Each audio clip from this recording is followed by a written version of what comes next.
Melissa from Colorado writes, I'm currently in a course here in Colorado about breathing.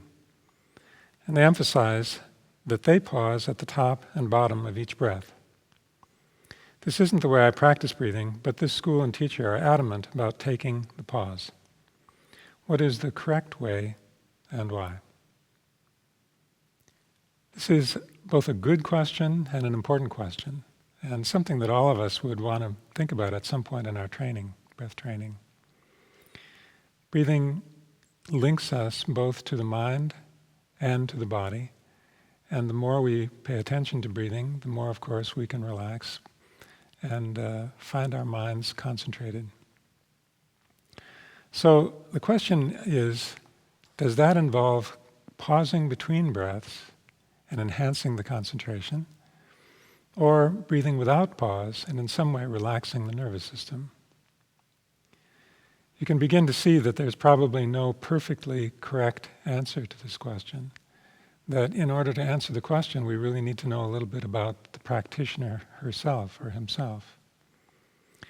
But in general, it's good to acknowledge that in yoga breath work, there are two levels of training.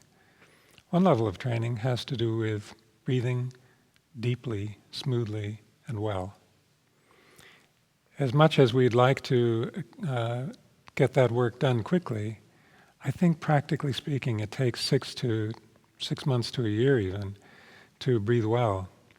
And that means learning something about the mechanics and explaining the anatomy of breathing, as well as learning how to do it on a regular basis, that is, day after day after day. So that phase of breathing is called breath training. After a good amount of breath training and some comfort with relaxed breathing, the next step is to begin to introduce pranayama practices, and that certainly may involve, as we all know, some level of retention of the breath. So my suggestion in answering this question really is that if you have not ever worked carefully with yourself over a good long period of time, then the best thing to do is to learn to breathe without pause. By breathing without pause, you relax the nervous system and improve the concentration of your own mind. Gradually, as time passes, that may lead you to a level of pranayama practice that involves retention. I think it's worth also saying a bit about how do you practice breathing without pause. It's not so simple as it might seem, because, of course, when we try to do anything, we exaggerate the importance of it and make it more difficult. So it's really helpful to think a little bit about breathing without pause as something that comes naturally, rather than something that's artificial, forced, or contrived. Suppose that you're lying on your back, and you begin to follow the flow of your breathing in your mind. Each time you inhale, the abdomen rises. Each time you exhale, the abdomen falls. That smooth and unbroken stream of breathing is something that you can keep up for long periods of time, and it will relax the nervous system. But in the process of doing that, you'll begin to notice that it's important to recognize how to move from breath to breath in a smooth and relaxed way.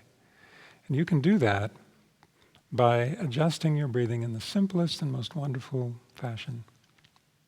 You're lying on your back, your abdomen rises, you come to the end of the inhalation, and at that moment, simply relax. The exhalation will begin. The same thing at the end of the exhalation.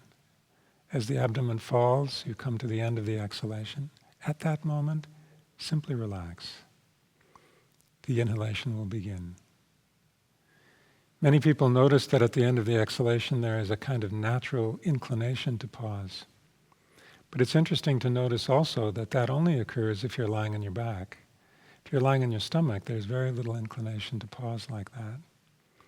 It seems to suggest that breathing will flow easily from breath to breath by relaxing, no matter what position your body happens to be in. So my suggestion to Melissa, and actually to everyone who's working with their breath, is start with a good long period of breathing without pause. Teach that to students if you're a teacher, and if you're a practitioner, work with it yourself in your own body and breath.